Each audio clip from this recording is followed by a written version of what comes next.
Hello, welcome to our channel mining topic wise. आज हम लोग डिस्कस करेंगे माइन सेट का कुछ इंपॉर्टेंट क्वेश्चन जो आने वाले कोई भी mining server, ओवरमैन, mine inspector, NLC और डीजीएमएस के कोई भी इंपॉर्टेंट एग्जाम के लिए जो बहुत इंपॉर्टेंट है।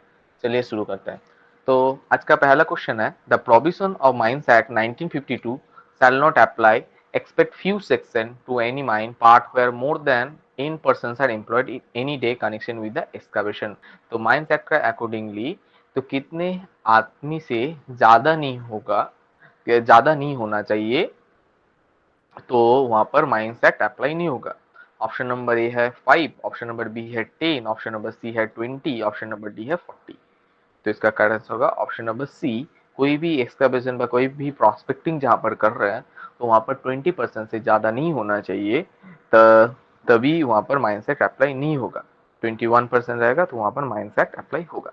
तो आते हैं नेक्स्ट नंबर क्वेश्चन पर।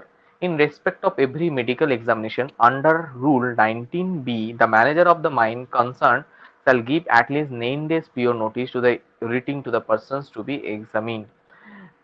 माइंस रूल 19B के अकॉर्डिंगली तो जो हम लोग का पीएमई दिया जाता है तो मैनेजर वो कितना दिन का अंदर में देगा। ऑप्शन नंबर ए है 10 डेज, ऑप्शन नंबर बी है 15 डेज, ऑप्शन नंबर सी है 20 डेज, ऑप्शन नंबर डी है 30 डेज। तो इसका करेक्ट आंसर होगा जो हम लोग का पीरियोडिकल मेडिकल एग्जामिनेशन का जो फर्स्ट नोटिस हम लोग का 20 डेज का अंदर में मैनेजर देता है। तो आते हैं नेक्स्ट नंबर क्वेश्चन पर, which is not an official but A competent person. तो यहाँ पर कौन सा ऑप्शन में जो ऑफिशियल नहीं है लेकिन वो कॉम्पिटेंट पर्सन है। ऑप्शन नंबर ए है ओवरमैन और फोरमैन, ऑप्शन नंबर बी है माइनिंग सरदार और मेट, ऑप्शन नंबर सी है शॉर्ट फायर और ब्लास्टर, ऑप्शन नंबर डी है अंडर मैनेजर। तो इसका करेक्ट आंसर होगा ऑप्शन नंबर सी। शॉर्ट फायरर एक कॉम्पिटेंट पर्सन है बट ऑफिशियल नहीं है। तो आते हैं नेक्स्ट नंबर क्वेश्चन पर, in which of the following cases mines act provision is not applicable. तो यहाँ पर कौन सा केसेस में माइंस एक्ट अप्लाई नहीं होता है। Depth of excavation is less than 15 centimetre. जो डेप्थ ऑफ एक्सकवेशन है जो 15 सेंटीमीटर से कम है, ऑप्शन नंबर बी है। Less than 40% are employed in one day. 20% से कम आदमी वहां पर माइंस में एम्प्लॉयड है। ऑप्शन नंबर सी है depth of excavation is less than 50 centimetre, at least 30% are employed a day. और इन ऑल केसेस मतलब वहां पर जो डेप्थ ऑफ एक्सकवेशन 50 सेंटीमीटर है और वहां पर 20 आदमी से कम आदमी वहां पर एम्प्लॉयड है। ये ऑप्शन नंबर डी है, in all cases of man power, in all cases of in respective of man power. तो इसका करेक्ट आंसर है ऑप्शन नंबर डी। मतलब यहाँ पर सबका सभी ऑप्शन ही ठीक है। यहाँ पर सब सोचेगा 15 मीटर है लेकिन यहाँ पर 15 सेंटीमीटर है। तो इसका करेक्ट आंसर होगा ऑप्शन नंबर डी। सबका सब ऑप्शन ही ठीक है जहां पर माइंस एक्ट अप्लाई नहीं होता है। तो आते हैं नेक्स्ट नंबर क्वेश्चन पर, who is duly appointed in writing by the manager as a competent person to supervise the operation plant और इक्विपमेंट।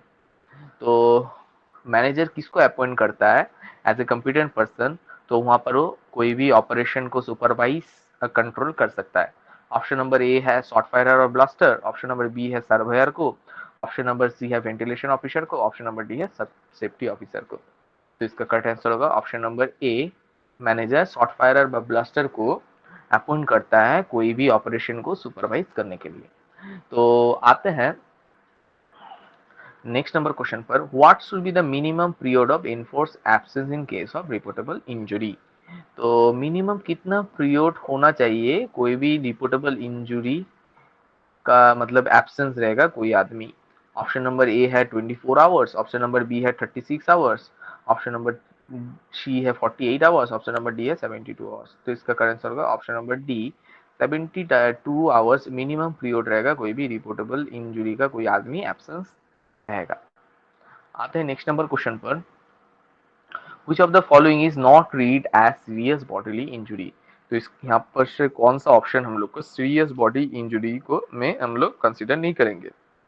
ऑप्शन नंबर ए है permanent loss of any part of the body, मतलब body का कोई part एकदम permanent हम लोग loss कर चुका है। ऑप्शन नंबर बी है permanent injury to the sight of hearing, सुनने का और देखने का क्षमता पूरा खराब हो चुका है। ऑप्शन नंबर सी है injury to thumbs of right hand absenting for a period of 7 days with no effects of flanges।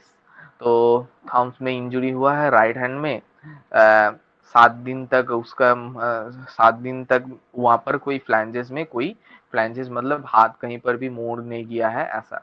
Option number D है परमानेंट फिजिकल इनकैपेसिटी ऑफ और फ्रैक्चर टू एनी बोन, माने permanent कोई भी हम लोग का physical incapacity like हाथ नहीं उठा पा रहे, पैर नहीं उठा पा रहे, ऐसा कोई फिजिकल इनकैपेसिटी हुआ है बा कोई भी बोन में कोई फ्रैक्चर हो चुका है, मतलब बोन टूट चुका है जिसके लिए हम लोग चल नहीं पा रहे, ऐसा होगा। तो इसका करेक्ट आंसर का ऑप्शन नंबर सी को इंजुरी थम्स राइट में होगा, लेकिन यहाँ पर no effect of flanges, flanges में इफेक्ट होगा तो उसको हम लोग सीरियस बॉडीली इंजुरी